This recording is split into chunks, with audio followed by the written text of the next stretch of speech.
వీడు నాకు వద్దంక. ఒకప్పుడు వీలైతే 4 మాటలన్నాడు, ఇప్పుడు అస్సలు మాట్లాడొద్దంటున్నాడు.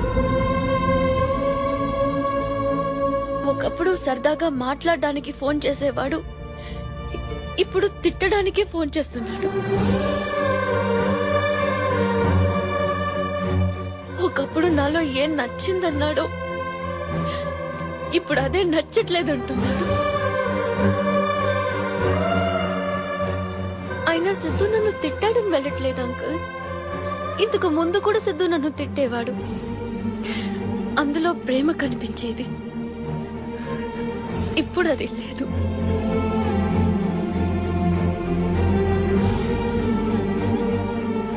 ఇంట్లో నేను ఒక్కదాన్ని ఉన్నప్పుడు కూడా ఎప్పుడూ ఒంటరిగా ఫీల్ అవ్వలేదు.